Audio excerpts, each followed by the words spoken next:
Today, people everywhere are looking to their cars for more than just transportation. Perhaps that's why so many are discovering and rediscovering the true fun of driving cars equipped with manual transmissions. In recent history, comfort and convenience-oriented car design has advanced the popularity of automatic transmissions in America. But when it comes to driving fun, vehicle control, and getting the true feel of the road, there really is nothing like a manual transmission to get you there. As a matter of fact, you might even want to take the long way around.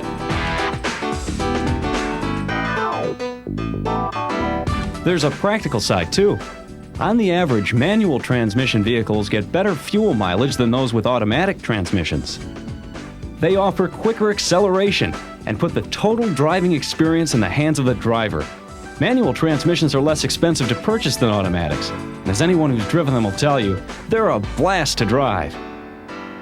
Even if you've had little or no experience with a stick shift, you don't have to miss out on all the benefits they have to offer. Whether you're a beginner or an experienced manual transmission driver, this 15-minute program will teach you how and help you improve your driving skills. There are two different levels of instruction, novice and experienced. You can identify which one you're viewing by the color coding that appears at the bottom of the screen. Blue is for novice and yellow is for experienced. Advanced drivers, after watching the first section, Manual Transmission FYI, may wish to fast forward to the experienced drivers section. But whatever you do, stay with us, and you'll be shifting like a professional in just 15 minutes.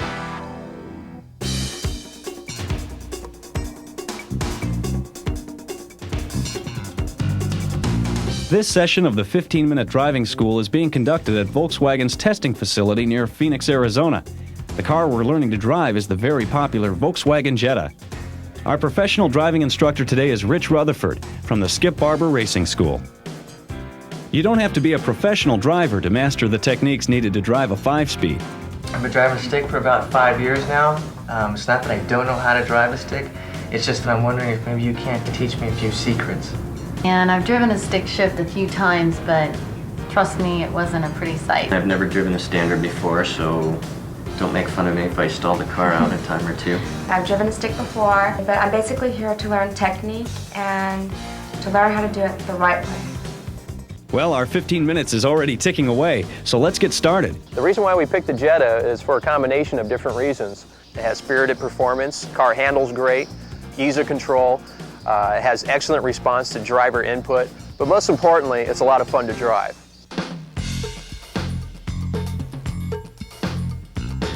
Although automatic transmissions are popular in America, Europeans who are very in tune with handling and performance prefer manual transmissions. In fact, in 1994, over 90% of the automobiles sold in Europe were equipped with manual transmissions. Because these manual transmissions are mechanically linked to the engine with a clutch, they're more performance-oriented and more effective at transferring the power of the engine to the drive wheels. Automatic transmissions use hydraulic devices called torque converters to link the engine to the transmission. By nature of its design, some of the engine's torque and power, which provide quick acceleration, are lost in the process.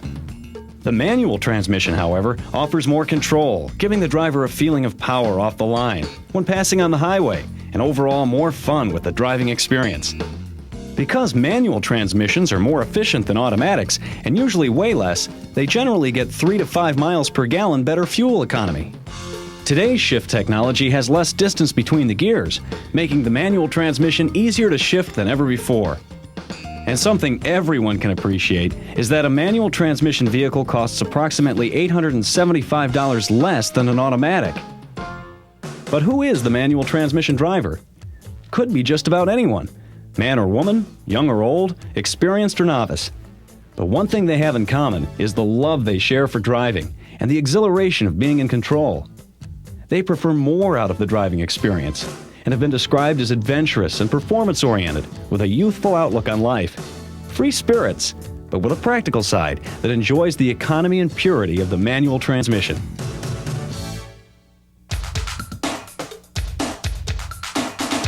In this section of the video, we'll cover the basics, skills you can use to get rolling, even if you've never driven a manual transmission before. I think the biggest worry is the embarrassment of stalling out the car. I think that's probably what intimidates people the most, the fact that, it's embarrassing at times. As elementary as it sounds, it's important to have the correct driving posture to effectively control the steering wheel, the shifter, and the pedals. Okay, Mike, the first thing that we want to look at is our seating position, okay? We need to check out our legs and our arms. The first thing that we're going to work on is our legs. Go ahead and try to push the clutch all the way in. By the looks of it, yeah, it looks like you're too far away right now. You want to be able to push the clutch all the way in and still have a slight bend in your leg. So go ahead and roll that forward, good. Go ahead and push it in right there. That looks good, good. And also you have good clearance on your legs from the bottom of the steering wheel. That's also important. A lot of people sit too close to the steering wheel. Next, we want to check the arms. We want to put your wrist on the top of the steering wheel. Okay, if you had to lift your back off the back of the seat, you'd be sitting too far from the steering wheel. That looks really good. Put your hands at 3 and 9 if you would. Thumbs on the spokes. That looks fantastic. You have a slight bend in your arms. That looks great, and that's exactly the seating position that you want it. Now what I want you to do is take your right hand and transition off the steering wheel onto the gear lever. Looking good. And also, I noticed that your hand position on the gear lever looks great. It's up on top. A lot of people are off to the side. I feel on the top's a little bit better. You get a little bit more control with their gear lever. And that's what they're designed for, is to have the hand on top. Okay, now for the gear pattern that we're going to be using, you want to pretend that the gear lever is a pencil, okay, and you're going to draw an H out of it. Right now we're in neutral. If you move your hand back and forth, you'd notice that. That's what we're looking for. That's the neutral. That's always our starting point. So what we want to do is bring that gear lever all the way over to the left, go straight up. This is the left side of the H that we're drawing now. That's first gear that we're in. Okay, bring it straight back for second. Okay. Now we're going to go over to the right side, so we're going to go up to the neutral position, bring it back over to the right and straight up. That's third. Bring it down for fourth. Okay. Now for fifth gear, we're going to go up to the neutral position, bring it over to the right and straight up again. Fifth gear. And for reverse, what we're going to do is bring it back down into the neutral position, all the way over to the left, push down on the gear lever and up towards the front of the car. Great, that's reverse. All right. And also the grip that you want on the gear lever is somewhat similar to holding an uncooked egg. It doesn't take brute force or physical force to really drive a car. You want to drive a car with finesse. Also, what I want you to do is to push the clutch pedal in and out a few times so you get a good feel for the effort that it takes to move that clutch pedal. Okay? And when we're releasing the clutch, we have it in first gear and we're going to take off from a dead stop. What we want to do is to slowly release that clutch. Okay? Just pretend you're lifting your foot off the floor slowly, and that looks fantastic right there. Once familiarized with the shift pattern, our driver's ready to put the car in motion. Here are the steps from the beginning. 1. Depress the clutch pedal fully and move the shifter into the neutral position. 2. Start the engine. Once it starts, release the clutch pedal and leave it released as the engine warms up. 3. Press the clutch pedal to the floor and hold it there. Move the shifter lever to first gear. 4. Release the parking brake. 5. Give the engine a little gas to fast idle speed. 6. Let the clutch pedal out fairly slowly, to the point where you can first feel the car start to move. 7. After a momentary pause, give the engine a little more gas, and at the same time, let the clutch pedal come up the rest of the way. And with that, you're rolling. To stop the car, squeeze down on the brake pedal, and then when the speed has been reduced to about 5 miles per hour, depress the clutch fully and stop the car completely with the brake. Kind of nervous about stalling out the car, having not done this before, but after Rich got me situated and learned the mechanics of the car, got it rolling, had a great time. Once our beginners mastered getting started from a dead stop, it was time to learn to take the car all the way through the gears. The way we're going to determine when to shift the car is by listening to the engine noise. Okay. That's one of the first things we're going to work on. Okay. All right? What we're going to do is take our right hand off the steering wheel onto the shifter. At that time, we're going to push the clutch in with our left foot, and at the same time, our right foot is going to come off the accelerator. So we're exchanging feet. Once we have the clutch pushed all the way in, we're going to take that gear lever from first gear into second gear. And once we have it in the gear, we release the clutch and squeeze back on the throttle. As soon as the clutch is all the way released, we can start adding throttle. It's pretty simple. And downshifting is just the opposite of that. Let's say we're driving down the road, we're in fourth gear. When we're coming up to a stoplight and we want to start slowing the car down or just downshift to a lower gear, what we do is just take our hand off the steering wheel again, put it on the gear lever, push the clutch in with our left foot, down into third gear, release the clutch, and we're done. Rich spent the next several minutes with both of the drivers, teaching them how to drive a manual through a series of real-life situations, such as starting out in an incline, how and when to skip gears when downshifting, and using a lower gear to help hold back vehicle speed when going down a steep grade. After only a few tries, our participants were getting the hang of it and having a great time. It was so neat to be in control of the car. You could feel it actually hugging the curves. You could feel the traction more than in an automatic transmission, and you felt like you were the one in control instead of being on automatic pilot. I think driving a stick is much more fun than driving an automatic. You're more in control of the car. It's going to be really boring to jump in my automatic transmission and drive home tonight.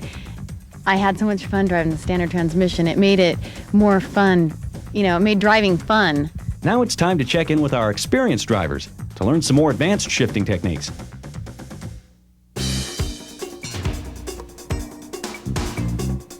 Even experienced drivers can master new skills that'll help enhance their driving enjoyment while optimizing their car's performance. And if it's been a few years since you've driven one, you might be surprised just how far manual transmissions have come. With advanced design features and the latest technology, they're more user-friendly and responsive than ever. In this section, we'll share some of the trade secrets generally reserved for the pros.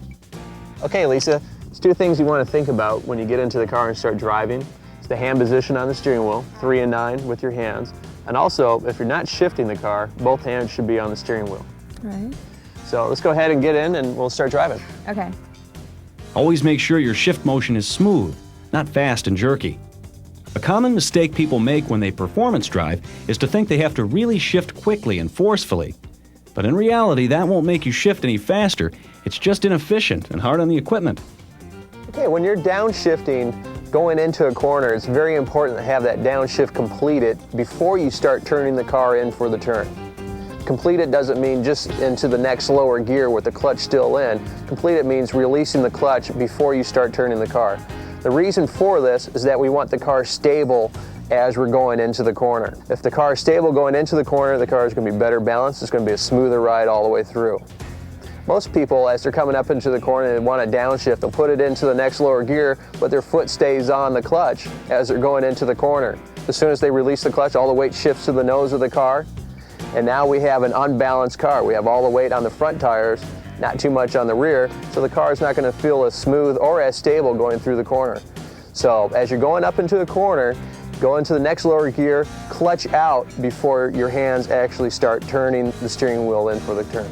Rich then demonstrated an even more advanced technique called heel and toe. Heel and toe is used to reduce the sudden rev and jerking motion you sometimes get when downshifting to a lower gear. To heel and toe, brake as you normally would. When approaching the desired speed, to press the clutch.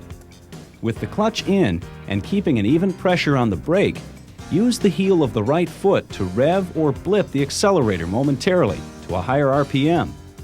Shift into the lower gear while bringing the revs up, then release the clutch.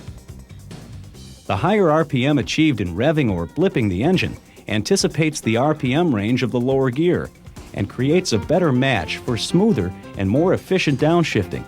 This is a racing technique that requires practice to coordinate your feet and anticipate the correct RPM downshift range for your car, your speed, and the gear you're in. It was a lot of fun. What it does is it makes my driving a lot smoother when I'm downshifting and I'm shifting gears, going into a turn or whatever. I was really surprised how quick I learned it because it really was very easy. In just a few minutes, we had our participants really controlling the car in some new ways, more smoothly, upshifting, downshifting, and setting up for corners. Because before I thought I was learning the right way. And obviously it was just totally wrong and the car was actually jerking. So now I learned a much easier and smoother way. Especially learning some of the techniques that professional drivers get to use. I don't know, who knows, you might be looking at the next Mario Andretti.